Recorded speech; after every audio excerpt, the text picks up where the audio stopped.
Olá, eu sou Letícia Sarturi e esse é o seu Escuta Ciência, hoje com um tema bem diferente, uma discussão que já vem sendo feita há muitos anos, a discussão sobre a fuga de cérebros, a saída dos nossos pesquisadores, de estudiosos do Brasil para fora do país em busca de melhores empregos, em virtude, lógico, da queda no investimento em ciência aqui no país.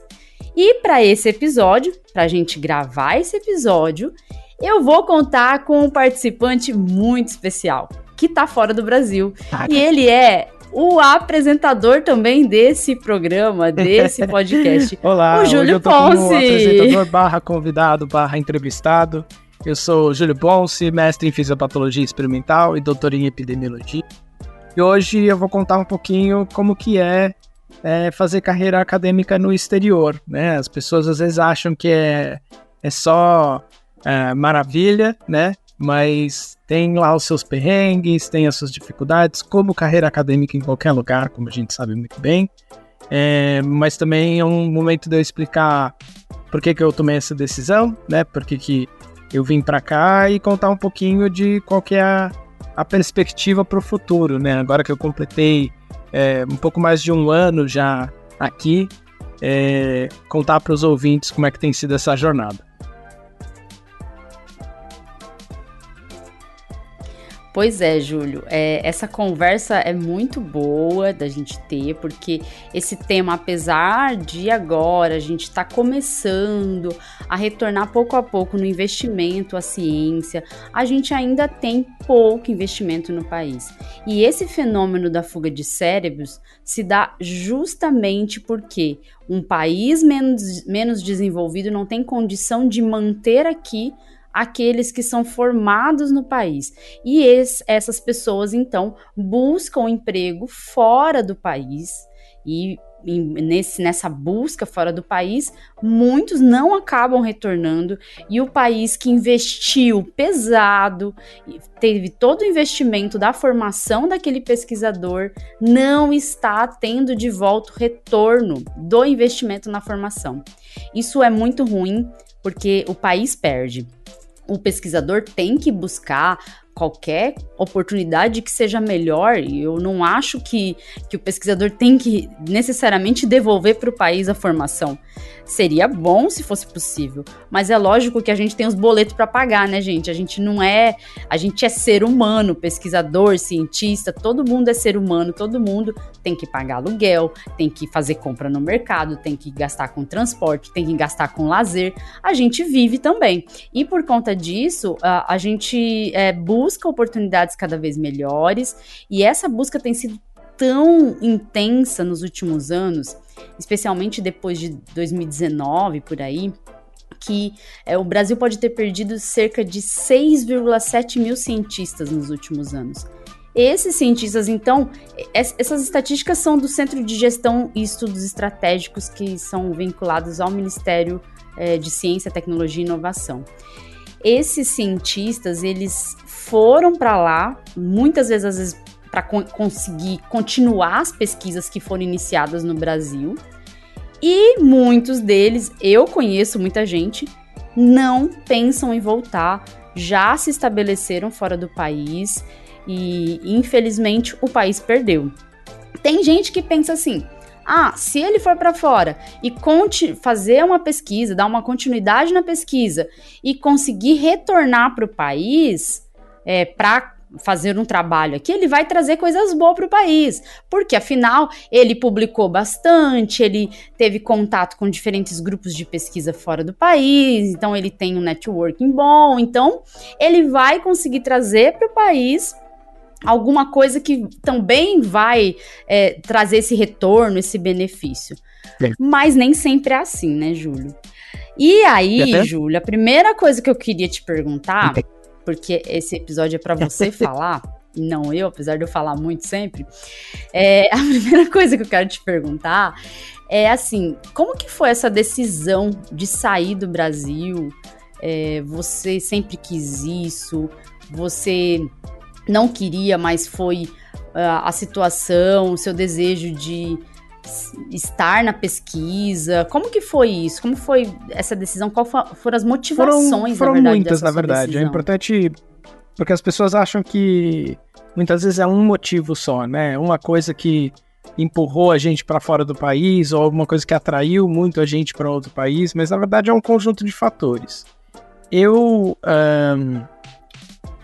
A minha trajetória acadêmica, ela sempre foi paralela à minha trajetória profissional, né? Então, como os ouvintes já sabem, eu trabalhei como perito criminal em São Paulo durante 13 anos, então de 2009 até 2022, e entrei no meio do mestrado, estava fazendo mestrado, terminei o mestrado em 2010, com dados do IML, então, quando eu digo em paralelo, sempre tem essa intervenção da minha vida acadêmica com a minha vida profissional, e por conta de uma certa época estar um pouco descontente com o trabalho, estar achando que eu poderia voltar a estudar, voltei para fazer o doutorado. Então terminei o mestrado em 2010, comecei o doutorado em 2016. E daí em 2018 eu recebi uma bolsa da CAPES, a PDSE, aquele programa de doutorado sanduíche no exterior, e tive a oportunidade de trabalhar por 6 meses na Noruega, né, de 2018 a 2019. E lá conheci o Christian, meu marido, e a gente, obviamente, quando a gente se conheceu, a gente estava naquela questão de relacionamento à distância, né, namorando mas longe um do outro, então tinha todo esse perrengue em relação a isso, mas a gente estava, de certa forma, com a ideia de que eventualmente a gente iria estar junto no mesmo país. Quando isso aconteceu, quando eu vi que a coisa estava ficando séria, começou a me dar essa vontade de sair do país. Porém, acabou dando certo do Christian se mudar para o Brasil antes. E daí por algum tempo eu estava achando, bom, então a gente vai ficar aqui pelo Brasil, tá tudo certo, não tem grandes impedimentos da gente ficar aqui, ele conseguiu a residência, então tava tudo certo. Só que o jeito que a CAPES faz, que é inclusive uma forma de evitar essa questão da fuga dos cérebros,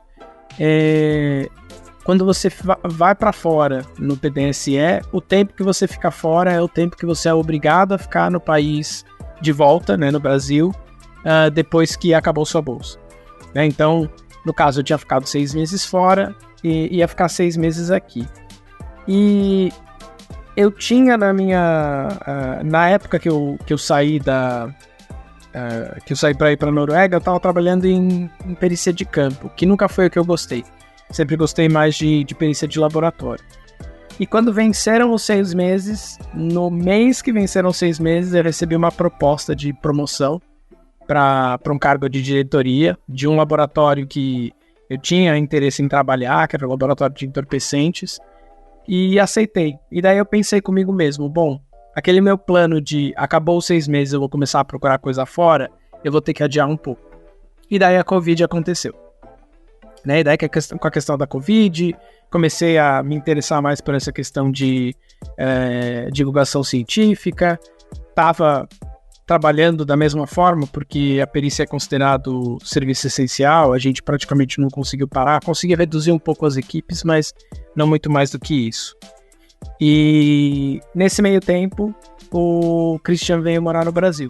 Então estava tudo redondinho, estava tudo certo, estava tudo em ordem. Só que o que a gente percebeu a minha carreira dentro da polícia científica chegou num ponto que o próximo ponto iria ser cada vez mais um trabalho administrativo, burocrático, cada vez menos um trabalho de bancada, que é o que eu curto fazer. E daí eu me perguntei, né, eu quero ficar nesse cargo para alçar, né, voos maiores administrativos, ou eu quero ficar nessa situação intermediária de diretoria em que eu tô próximo da bancada, mas eu também tenho um monte de pepino para resolver, enfim. E sendo da polícia, trabalhando com entorpecentes, realmente tinha bastante coisa, bastante trabalho, bastante demanda para poder lidar. E ainda somada a questão de que para o Christian o mercado de trabalho não estava muito bacana, né? Apesar dele falar português, saber se comunicar muito bem, a gente sabe, né, que para uma formação em curso superior, conseguindo um emprego no Brasil com o obstáculo da língua, não iria pagar um salário bacana, né? E daí foi aí o momento que me deu o estalo. Que daí eu pensei, bom, então eu acho que um bom jeito de eu conseguir continuar na carreira de pesquisa, né? Eu continuei fazendo pesquisa mesmo depois do doutorado, inclusive pesquisa dentro da polícia. A forma de eu conseguir juntar essa vontade de continuar fazendo pesquisa e garantir, né, que o meu parceiro tivesse também uma possibilidade de ter uma carreira e crescer, era realmente indo para fora, né? E a gente chegou a considerar por um momento ir para a Noruega. Eu teria dificuldade da língua, talvez não conseguisse o emprego acadêmico que eu gostaria, e também o Christian, tendo morado a vida inteira na Noruega, talvez não tivesse super animado de voltar a morar lá. Apesar dele amar muito o Brasil, talvez por ele até teria ficado, mas a gente acabou decidindo então por uma terceira opção.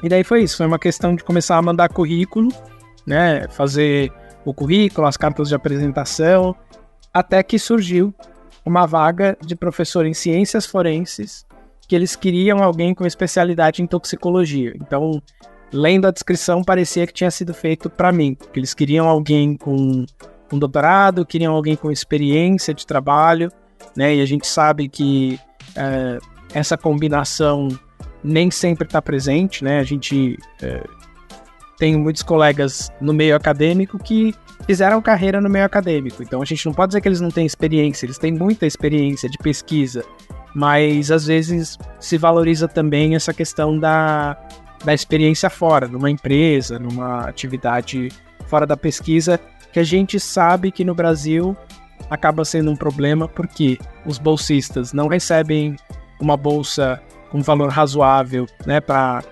sustentar. Por outro lado, são impedidos de trabalhar porque tem que ter dedicação integral. Então, é muito difícil você ter a pessoa que combina os dois. Tanto que meu doutorado, apesar de eu ter feito na USP, né, não ter tido que pagar para fazer o doutorado, eu também não recebi bolsa. Então, me dedicava por um plano pessoal, por uma vontade de fazer pesquisa, mas também sem ter essa questão da bolsa, a não ser a bolsa do doutorado internacional, né, do doutorado sanduíche. E daí quando surgiu, apliquei para algumas outras, né, tentei uma vaga na Holanda, tentei uma na Noruega também, nenhuma delas deu certo. Cheguei a tentar uma posição nos Estados Unidos que não era acadêmica, mas era dentro de pesquisa. Cheguei a passar em algumas fases, salvo engano, deve ter ficado entre os 4 últimos ali, mas acabaram escolhendo um americano. Lendo o currículo dele, né, depois a gente vai fuçar nas redes sociais, no LinkedIn da vida, realmente o cara tinha toda a formação para validação de método, que realmente colocava ele como um candidato diferente. E surgiu essa, que é a que eu ocupei agora, que é aqui na Universidade de Winchester, para ser professor de ciências forenses. E topei, tô aqui desde junho de 2020.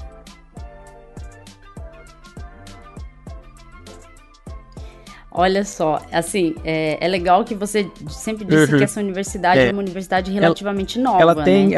Assim, o histórico dela como universidade, como instituição de ensino superior é desde 1840. Ela começou como uma universidade para treinar, agora me fugiu a palavra, como se fosse sacerdote da igreja anglicana. E daí foi evoluindo, foi absorvendo outras áreas e tudo mais, mas ela recebeu a outorga para poder dar títulos de pós-graduação, né, de mestrado e doutorado há cerca de 20 anos. Então ela é, no âmbito geral das universidades do Reino Unido, ela é muito nova. E ela não tem, se a gente vai olhar a lista dos cursos que são mais tradicionais, não são cursos de ciência, são cursos de história.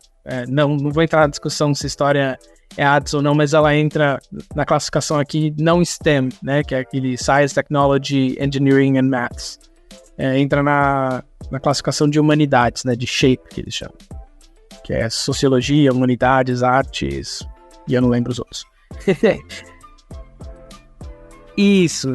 Então entra nessa classificação. Eles têm uma tradição muito forte em ciências humanas e agora eles começaram a abrir de uns 6 anos para cá os cursos mais específicos.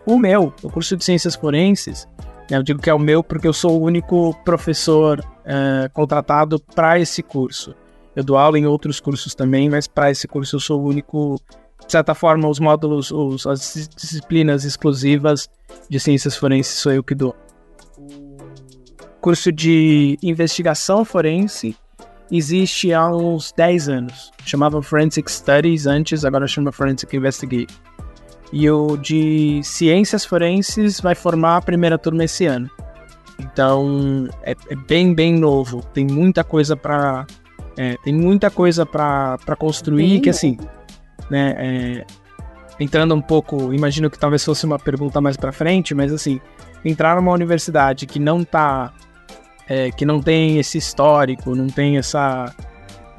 até o know-how de trabalhar com ciência, obviamente eu tô tendo que aprender muita coisa, tô tendo que desbravar muita coisa, com a ajuda, obviamente, dos colegas, com a ajuda dos departamentos que tem aqui, mas que muitas vezes eles estão acostumados a aplicar para a agência de fomento em história, que daí você fazer a planilha de custos não inclui um ou outro instrumento, mas assim, né, para a área de ciências de STEM, precisa de muito mais consumíveis, reagentes, coisas assim.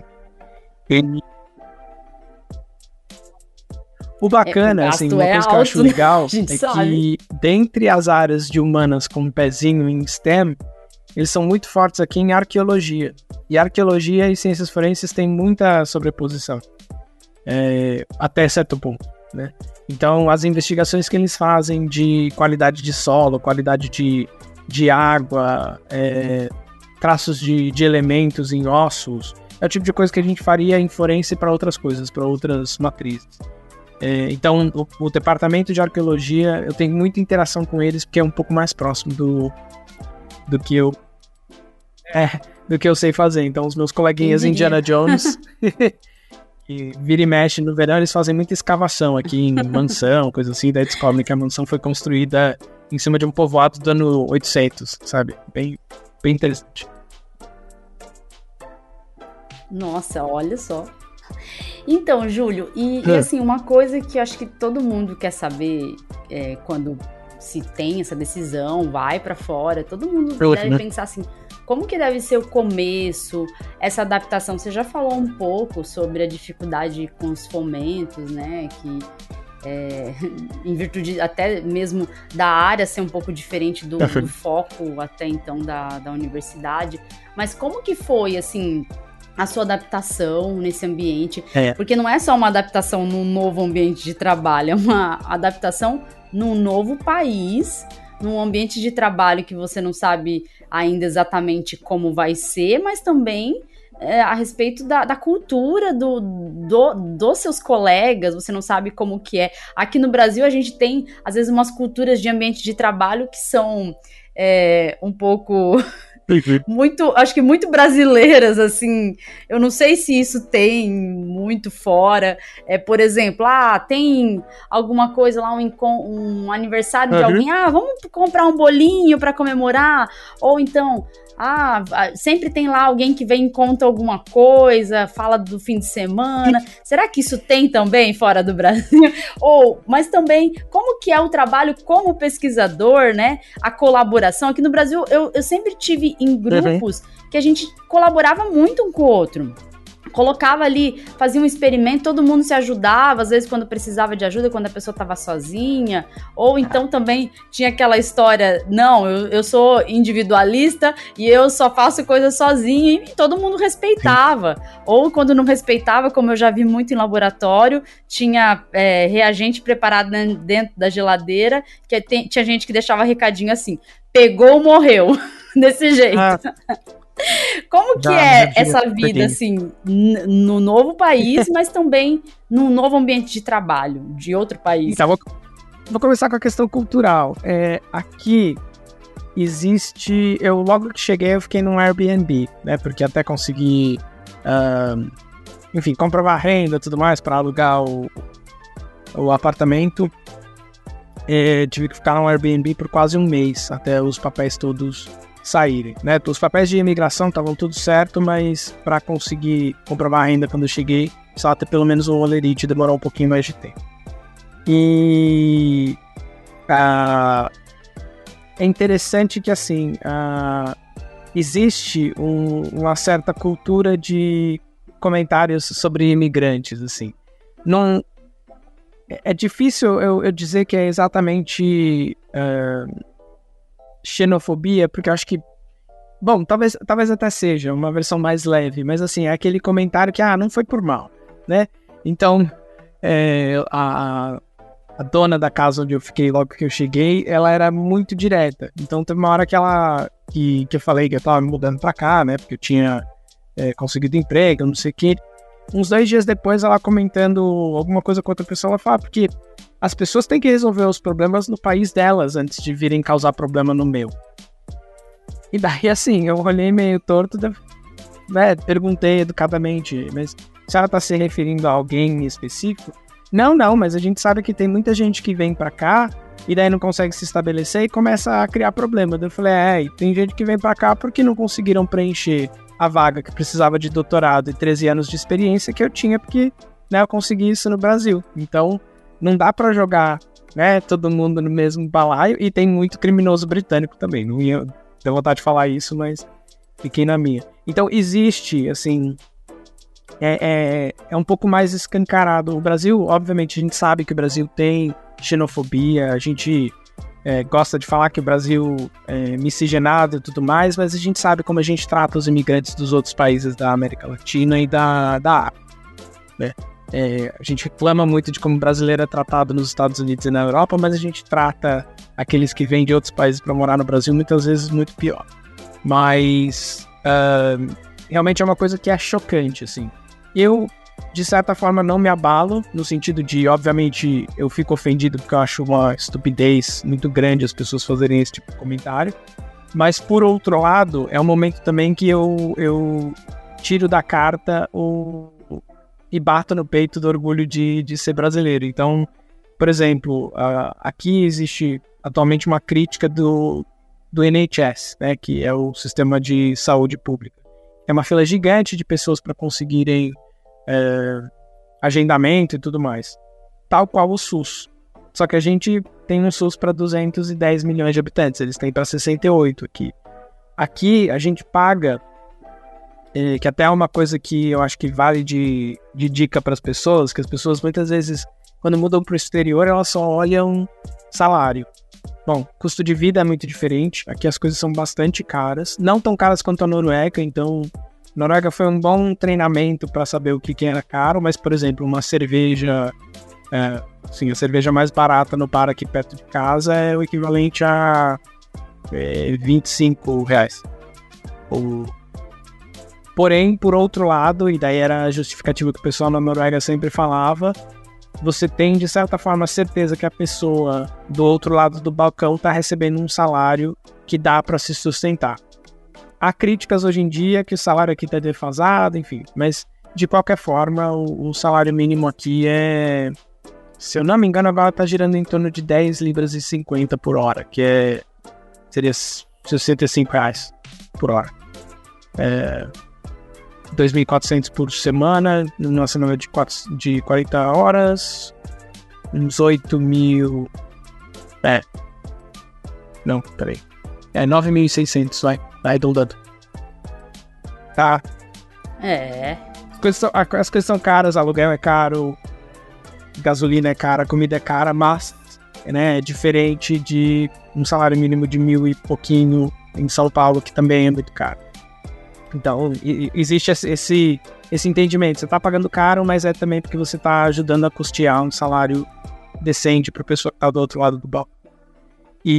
Mas o que eu ia falar da questão de imigrante, muitas vezes a gente só olha para o salário, olha para o custo de vida, mas tem também as taxas que incidem sobre imigração, né? Então a questão de visto, a questão de... Aqui eu digo que eu pago 2 vezes pelo NHS, né? Porque eu pago pelos impostos que são descontados do meu salário, mas eu tenho que pagar todo ano uma taxa que é o Immigration Health Surcharge, né, que é uma sobrecobrança de de imigração. E daí, assim, obviamente, se funcionasse perfeitamente, eu ficaria muito feliz de pagar. Não funciona perfeitamente. Então, é uma das coisas que eu acho que não é ruim, né? A gente consegue, o Christian consegue os tratamentos de saúde dele, eu já consegui também agendar check-up, mas, assim, com fila, não é tão rápido, você tem que ligar, deu 8 horas da manhã, você liga, porque se deixar para ligar às 8h30 já não tem mais horário, que é a hora que abre a agenda. Então, assim, são perrengues que, inclusive, são agora a pauta política aqui, né? Talvez para a mudança de governo, está previsto para ter ano que vem uma eleição. Então, uma das pautas de governo é consertar o NHS. Mas, então, de cultura, assim, eles são mais fechados, eles não são tão informais quanto o Brasil. E daí, obviamente, eu querendo fazer amizade, querendo puxar assunto, viro a pessoa, né, que fala mais, o mais extrovertido, e tudo bem, né? Então, aquela questão de ser orgulho de ser brasileiro, também orgulho do brasileiro ser sociável, né? Orgulho de eu ter uma formação boa, ter uma experiência boa, tendo tido minha formação toda, tirando 6 meses ali do doutorado, dentro do Brasil, em universidade pública.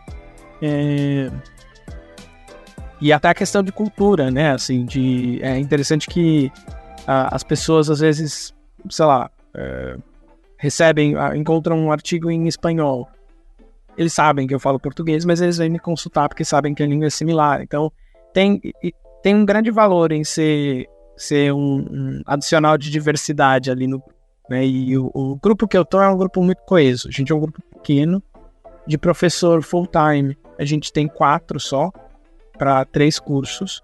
Então, o esquema de aula aqui é diferente. Então, geralmente os alunos fazem 4 disciplinas, um contato face-to-face de 3 horas por disciplina. Então, eles passam na universidade 12 horas, mas tem muita coisa para fazer em casa. Muito trabalho, leitura. Então, boa parte das avaliações não são exame, então não é só estudar, é produzir. Então, é portfólio, é fazer pôster, é fazer apresentação. Tanto que um dos últimos módulos que a gente dá é apresentando evidências forenses. E daí eles têm que fazer um relatório relatando alguma evidência que eles teriam coletado em local de crime e defender numa corte falsa que a gente faz aqui. Então, na frente de todo mundo, e a gente faz as questões difíceis. Então, sei lá, se a pessoa colocou lá que coletou DNA, a gente pergunta, mas você estava usando equipamento de proteção? Quais? Você olhou a validade? Quando você coletou, você deixou secar? A gente vai tentando pegar na curva, porque é como eles fazem aqui. É para simular mesmo o que eles vão ter que fazer quando eles entrarem no mercado de trabalho. Quanto à questão do trabalho, assim, como eu falei, o pessoal é um grupo pequeno, a gente tem esse tempo de contato com os alunos, mas uma coisa que eu achei bacana, que eu não lembro de ter ouvido dos colegas que dão aula no Brasil, é que eles têm uma planilha gigantesca, super complexa, que a gente só pode acessar, a única pessoa que pode mudar é a chefe de departamento, mas que tem hora por hora, não cronologicamente, mas tem a computação de todas as horas que segundo a minha chefe de departamento, a universidade compra do seu tempo. Então, o meu contrato é de 37 horas por semana, então, tem lá, tirando os dias de férias, enfim, férias e feriados, eles multiplicam 37 horas por semana pelo número de semanas que eu tenho que trabalhar por ano. E daí assim, eu vou dar uma disciplina que são 30 créditos ou 15 créditos. Daí entra lá na conta. Se é a primeira vez que está sendo dada a disciplina, conta como mais horas, porque eu tenho que montar tudo do zero. Se é a segunda vez, conta menos horas, porque é só atualizar material. Se eu vou dar aula prática, conta o tempo que eu vou estar dentro do laboratório, mais um tempo de preparação da prática. Dependendo do perfil, que daí tem perfil de ensino, perfil de pesquisa e perfil de dedicação maior à pesquisa. Daí você tem as horas de pesquisa para fazer. Tem até, dentro dessa planilha, horas que eles chamam de horas de bem-estar. E daí são 6 horas por semestre que a gente pode tirar para fazer. Tem lá os workshops de pintura a óleo, tem aula de tai chi, essas coisas. Eu tive que rir. Eu tive que rir por causa do pintura a óleo. Então, não, mas tem umas coisas do tipo resiliência vocal. Então, tipo, treinamento para se você vai dar uma aula de 3 horas, como manter a sua voz saudável durante as 3 horas. E daí tem 6 horas por semestre que a gente pode fazer. E o bacana é que assim, ninguém vai ficar em cima olhando, você já fez 6, você não pode fazer mais uma. 6 estão inclusas no seu modelo lá de workload, que eles chamam. Se você quiser fazer 8, você pode fazer 8, só que eles esperam que essas 2 horas que você tirou a mais, você compense com outros trabalhos. Daí, assim, uma das coisas que a gente faz muito aqui, como a entrada é competitiva, né, os alunos, eles prestam provas dentro de disciplinas específicas para tirar o que eles chamam de A-Levels. E daí, dependendo das notas dos A-Levels, eles aplicam para as universidades. Então, obviamente, as universidades mais concorridas pedem níveis maiores, as outras mais locais, como seria a minha, aceitam um pouquinho mais de flexibilidade. E uma das coisas que a gente faz para, de certa forma, convencer os alunos a escolherem a nossa é acho que uns 6 fins de semana por semestre, a gente vai na universidade de sábado, que daí é para receber os alunos e os pais, para conversar sobre como é o curso, às vezes fazer uma atividade prática de demonstração, mostrar as instalações, como se fosse dia da universidade aberta, mas aqui eles fazem com frequência porque tem essa questão da competitividade, né? E como a mensalidade é estabelecida pelo governo, o governo define valor máximo, mas daí praticamente todas as universidades vão por esse valor. Nossa, competição, que diferença daqui. A competição acaba sendo por qual universidade atrai mais os alunos, né? E daí a nossa, geralmente a gente consegue, quando a gente conversa com os alunos, eles gostam muito quando eles têm as práticas no laboratório. A gente abriu um laboratório em janeiro de química analítica, que foi inclusive um dos motivos que eles me contrataram, porque eu tinha experiência nos aparelhos. E daí quando tem prática lá, os alunos no semestre seguinte, eu escolhi porque eu fiz uma prática aqui com os aparelhos, fiquei interessado, que as outras universidades locais, né, as que competem com a gente diretamente, não tem. Elas são muito mais focadas em local de crime do que em processamento de evidências, que é a ciência forense, né? Então, interessante. É bem... Então, você vê que diferença, né? Assim, já nessa parte das horas de bem-estar, eu já fiquei pensando aqui. Eu aqui como professora horista, porque aqui no Brasil deveria ser proibido professor universitário horista. Mas não é. É permitido e é só o que tem agora. As universidades, as universidades privadas só querem lucro, e a partir do momento que elas tiveram aí uma queda no mercado, elas tiveram que se reerguer massacrando o professor. E hoje em dia o que acontece é isso. Professor horista pega ali, tem poucas horas, ganha só por hora, e ainda querem que a gente vá em reunião e tudo isso, como se a gente ganhasse para isso. Oriente TCC sem ganhar e todas essas coisas. E aí, muitos professores têm que trabalhar em várias universidades para conseguir um salário digno. E, lógico, não tem tempo para preparar uma boa aula. E não é culpa do professor. O professor, ele não tem condições humanas para conseguir estar bem para fazer o seu trabalho se o tempo todo ele está trabalhando, né? Assim, é humanamente impossível, eu digo por mim.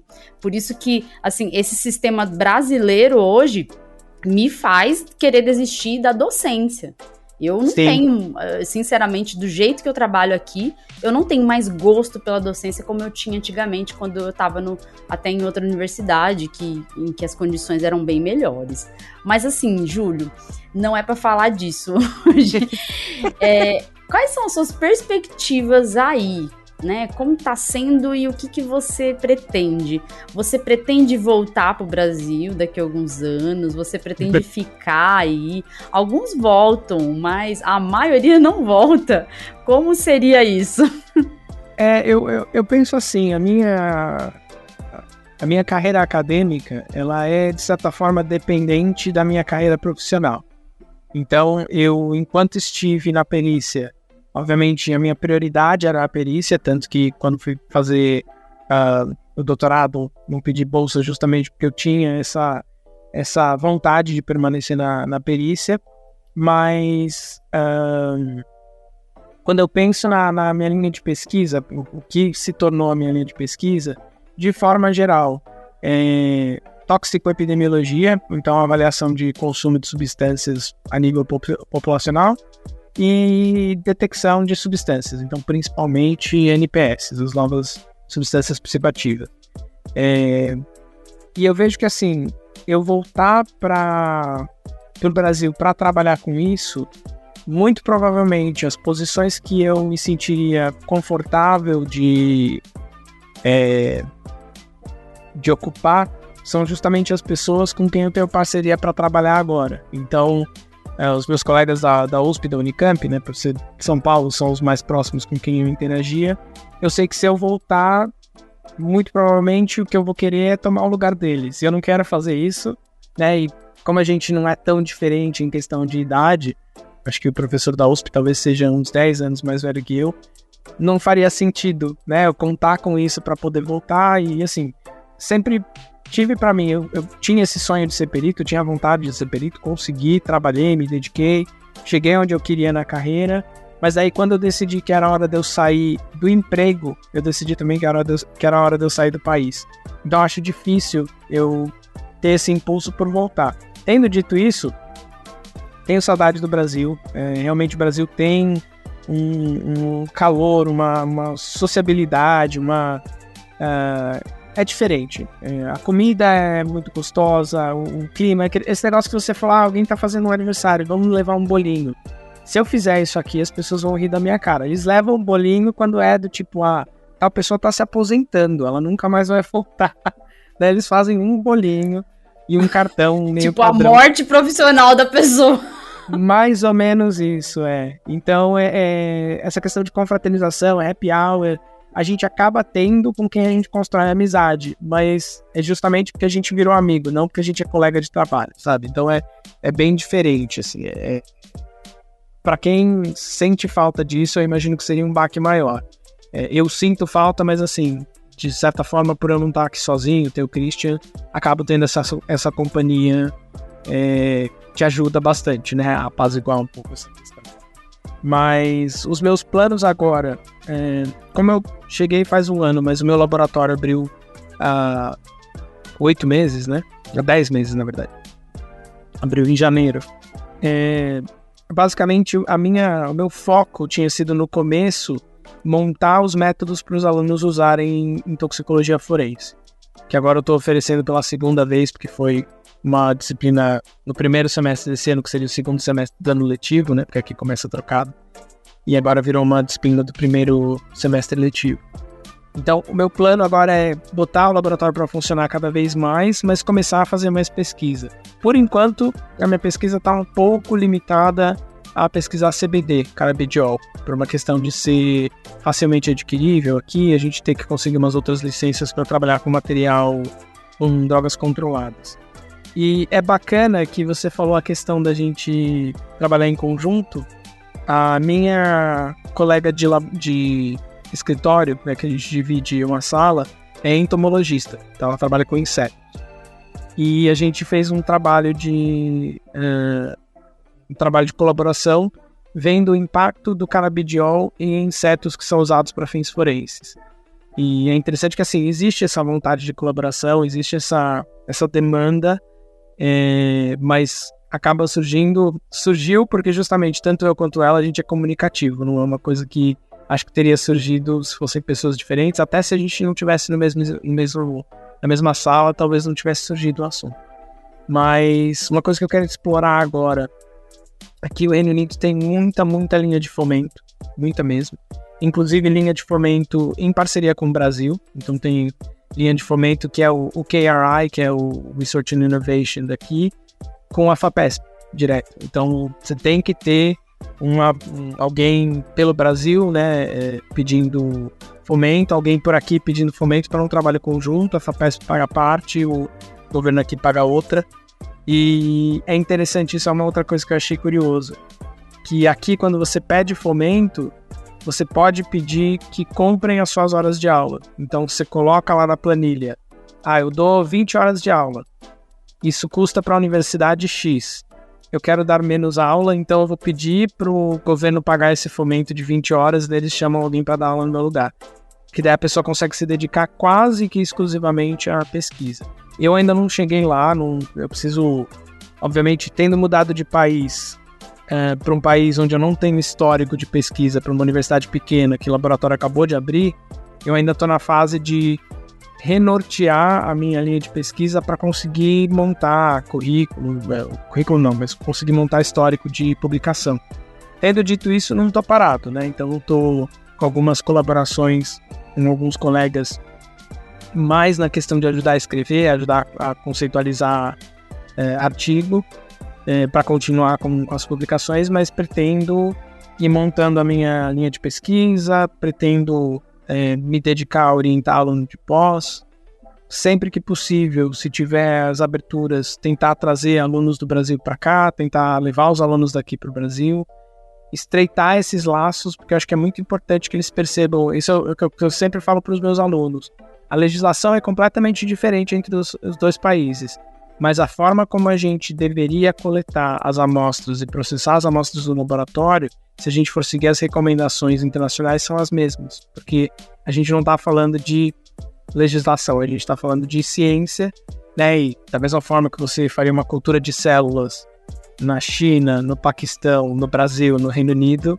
a gente faz as mesmas coisas estritamente com os mesmos métodos aqui, lá e em qualquer outro país. Então, é método, né? Exatamente. E daí é isso que eu tenho alunos de outros países também, né? Então não são só alunos britânicos.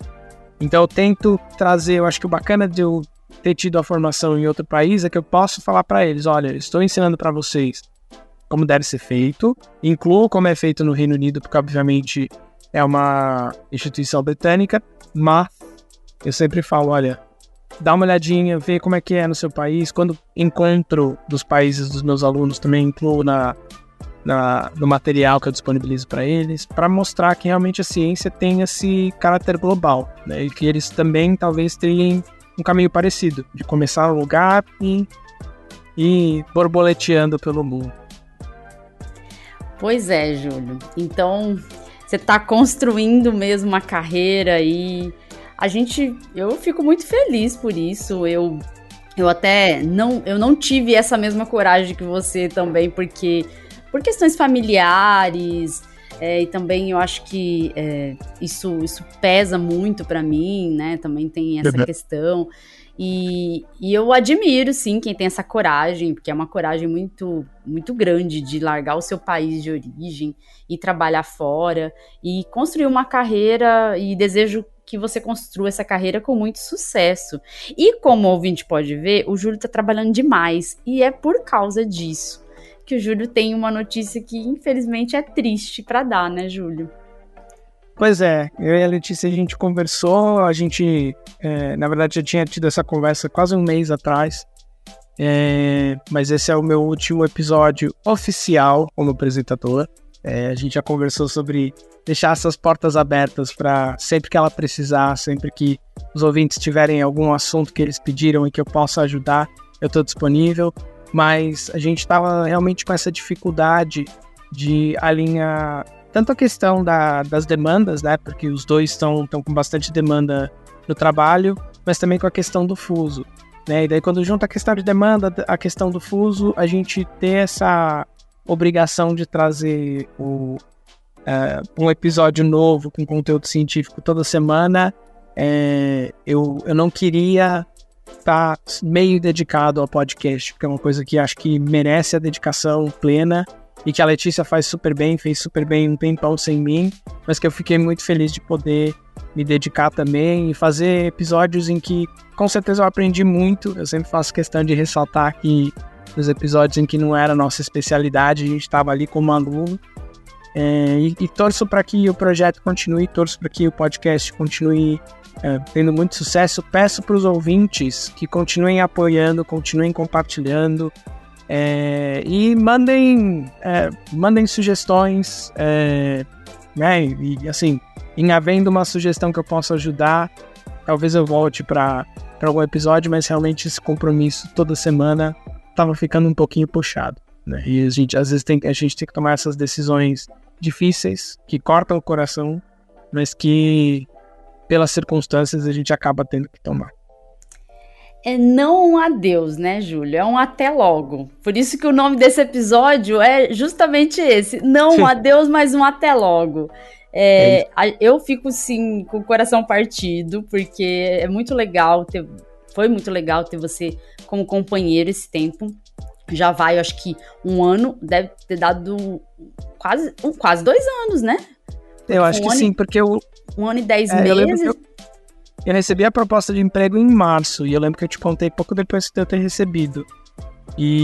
Mas eu já estava no podcast um pouco antes disso. Então, acho que vai para quase 2 anos. Eu acho que você entrou lá por janeiro de 2022. Foi bastante tempo e eu agradeço essa parceria. Foi muito legal te ter aqui. E é bom que todo mundo esteja ouvindo isso para ninguém sair falando que a gente brigou. Não, a gente duplas quando se separam. Não. A Letícia sabe que ela tá convidada para vir me visitar aqui quando puder e que sempre que eu estiver no Brasil eu vou bater na porta da casa dela pra gente tomar bons vinhos, falar mal do governo passado e discutir ciência, que a gente gosta de fazer. Eu pra ir só quando arrumar outro emprego. Mas tá nos planos. Eu agradeço muito, Júlio, pela sua parceria. Foi muito bom ter você aqui. A colaboração foi imensa e ajudou muito o podcast, eu tenho certeza. E lógico que eu vou querer que você participe mais vezes aí em outros episódios da tua área, lógico que vai ser você a pessoa, pode ter certeza. Qualquer coisa que envolva alguma coisa britânica vai ser você. O nosso, o nosso enviado internacional. Enviado internacional. Eu vou ser a Ilse Scamparini nos telhados. Exato. Tá faltando uma janela pra você filmar de uma janela. Se o Papa ficar doente, é só me chamar. É só chamar. Descongela o Júlio. Olha, foi um prazer te ter nesse tempo. E eu tenho certeza que você vai ter muito sucesso aí na sua carreira, porque você é muito dedicado. E eu desejo mesmo todo o sucesso do mundo pra você. E que você possa também, às vezes, de vez em quando, ter um tempinho pra colaborar com esse podcast.